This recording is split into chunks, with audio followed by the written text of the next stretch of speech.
मुझे गर्व है कि मैं एक भारतीय हूँ।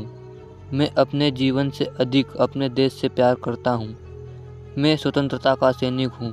मेरे रक्त की हर बूंद इस स्वतंत्रता के वृक्ष के विकास में योगदान देगी।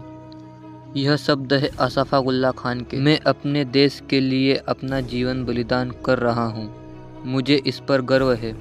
मेरे रक्त की हर एक बूंद इस देश के विकास में और इसे स्वतंत्र और शक्तिशाली बनाने में योगदान देगी। नमस्कार दोस्तों, आज चर्चा करेंगे एक वीर क्रांतिकारी की जो हिंदू और मुस्लिम एकता के प्रतीक बने। अशफाक उल्लाह खान एक वीर और साहसी क्रांतिकारी थे।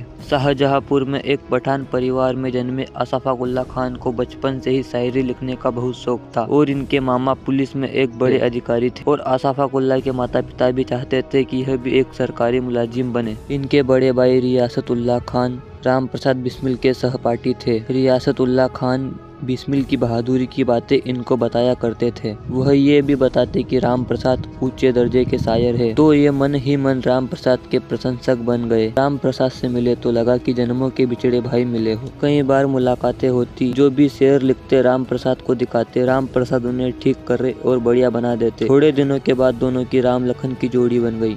हालांकि अशफाक उल्लाह खान पक्के मुसलमान थे, वह राम प्रसाद पक्के आर्यावर्ती हिंदू, पर प्यार और दोस्ती ने दोनों के धर्मों को कभी बीच में न आने दिया। जून 1925 में जब एक बार दोनों सहारनपुर से लखनऊ जा रहे थे तो देखा कि जिस भी स्टेशन पर ट्रेन रुकती, उस ट्रेन का स्टेशन मास्टर पैसों से भरा हुआ थैला लेकर आता और गार्ड के केबिन में रखी हुई सुरक्षित तिजोरी में रख देता। दोनों ने विचार बनाया कि अगर इस तिजोरी को लूट लिया जाए तो काफी पैसे मिल जाएंगे, क्योंकि देश की आज़ादी को चलाने के लिए पैसों की तो कमी ही थी। बिस्मिल व अशफाक उल्लाह ने यह योजना चंद्रशेखर आज़ाद को बताई। 9 अगस्त 1925 को इसी ट्रेन को 10 लोगों ने मिलकर लूट लिया।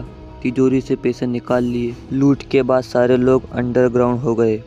चंद्रशेखर आज़ाद और अशफाक उल्लाह के अलावा बाकी सब पकड़े गए। उसके बाद अशफाक उल्लाह खान जमशेदपुर चले गए और एक कंपनी में काम करने लगे।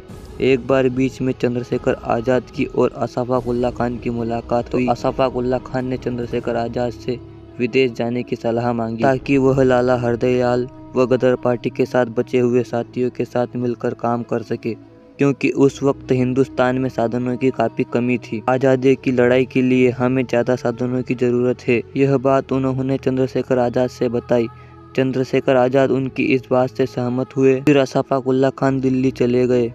दिल्ली में एक पठान रिश्तेदार के पास कुछ पैसे मांगने गए ताकि वह विदेश जा सके, पर उस पठान ने अशफाक उल्लाह खान को धोखा दे दिया। उसे वहीं दिल्ली में पुलिस के हाथों पकड़वा दिया। राम प्रसाद तो पहले ही पकड़े जा चुके थे। पुलिस के एक पठान अधिकारी तसुक हुसैन ने अशफाक उल्लाह खान से कहा कि राम प्रसाद ने तो उनके खिलाफ बयान दे दिया, अगर अशफाक सरकारी गवाह बन जाए तो उसे माफ कर दिया जाएगा। उस अधिकारी ने अशफाक उल्लाह खान से यह कहा, अशफाक उल्लाह खान, तुम एक मुसलमान हो, क्यों उस हिंदू पंडित के चक्कर में पड़े हो? हमारा मजहब अलग है। हिंदू तो काफिर है, मूर्ति पूजा करते हैं, अतः इनसे दूर रहने में ही हमारी भलाई है। कोई भी मुसलमान आज हुकूमत के खिलाफ खड़ा नहीं हुआ है। हम लोग तो हुकूमत करने के लिए आए हैं, न कि उन पंडित जैसे लोगों का साथ देने के लिए। हुकूमत हमारे साथ है। अगर देश आज़ाद हो भी गया तो वह हिंदू राष्ट्र बनेगा। मेरी बात मानो और पंडित राम प्रसाद के खिलाफ गवाही दे दो। वह एक कट्टर हिंदू है और मुसलमानों के खिलाफ काम करता है। हुसैन की बात सुनकर अशफाक उल्लाह खान जोर से हंसे और फिर बोले, खान साहब, जहाँ तक पंडित राम प्रसाद की बात है तो मैं उन्हें आपसे ज़्यादा जानता हूँ। वह कतई ऐसा नहीं है जैसा आप मुझे बता रहे हैं। इसलिए अगर आप ये सोचते हैं कि मैं उनके खिलाफ कुछ बोलूँगा तो ये आपका भ्रम ही है। दूसरी बात हिंदू राष्ट्र की, तो वह कम से कम इस बितराही हुकूमत से तो बेहतर ही होगा जिसे आप जैसे काबिल मुसलमान को भी कुत्ता बना कर रखा है। अपनी इस बेइज्जती को पुलिस अधिकारी हुसैन हजम नहीं कर पाए और अशफाक उल्लाह खान के खिलाफ अहमद अली के नाम के यात्री के खून का मामला दर्ज करवा दिया, जो कि ट्रेन लूट के दौरान गलती से मन्नाथ गुप्ता के हाथों पिस्तौल चलने से हो गया था। अशफाक उल्लाह के भाई ने भी उसे पुलिस की बात मान लेने को कहा। अशफाक उल्लाह ने कहा, मेरे भाई, आप मेरी शहादत की कल्पना करके दुखी हो रहे हो। मुझे तो आपकी मादरे वतन खिलाफ की बगावत सोचकर रोना आ रहा है। फैजाबाद में फांसी पर चढ़ने से पहले कारमेट अशफाक उल्लाह खान ने अपनी डायरी में लिखा, जाऊंगा खाली हाथ मगर ये दर्द साथ ही जाएगा। जाने किस दिन हिंदुस्तान आज़ाद वतन कहलाएगा। बिस्मिल हिंदू है वे कहते हैं, फिर आऊँगा फिर जाऊँगा, फिर आकर के ये भारत माँ तुझे आज़ाद कराऊँगा। जी करता है मैं भी कह दूँ, पर मजहब ने बंद जाता हूँ।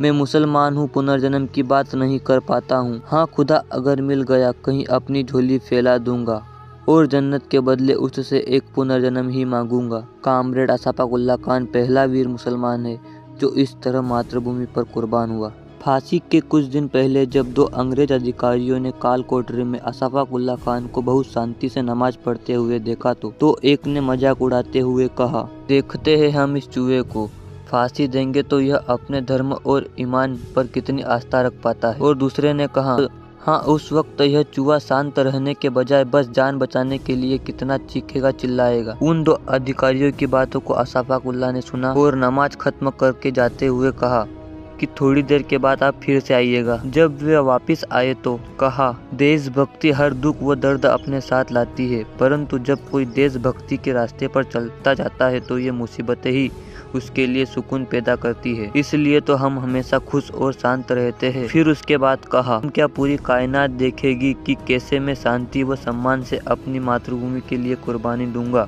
और मेरी आस्था मेरी आखिरी सांस तक बनी रहेगी। फैजाबाद जेल में फांसी लेने के लिए अशफाक बड़ी ही शान से सिपाहियों के आगे आगे चले। ऐसे चल रहे थे जैसे मानो इनाम लेने के लिए जा रहे। जब उनसे पूछा गया कि आपकी आखिरी इच्छा क्या है, तब उन्होंने कहा, कुछ आरजू नहीं है आरजू तो यह कि रख दे कोई जरा सी खाते वतन कफन। फिर उन्होंने फांसी के फंदे को छुआ और कहा, मैं जानता हूँ कि मैं निरपराध हूँ, मैंने किसी का कत्ल नहीं किया, मुझे कत्ल के लिए नहीं बल्कि मातृभूमि की मोहब्बत के लिए फांसी दी जा रही है, खुदा ही मेरा इंसाफ करेगा। अशफाक ने अपनी आंखें बंद की और अंतिम शब्द कहे, ला इलाहा इल्लल्लाहु मुहम्मदुर रसूलुल्लाह। फिर अपने ही हाथों से फंदा गले में डालकर सदा के लिए अमर हो गए।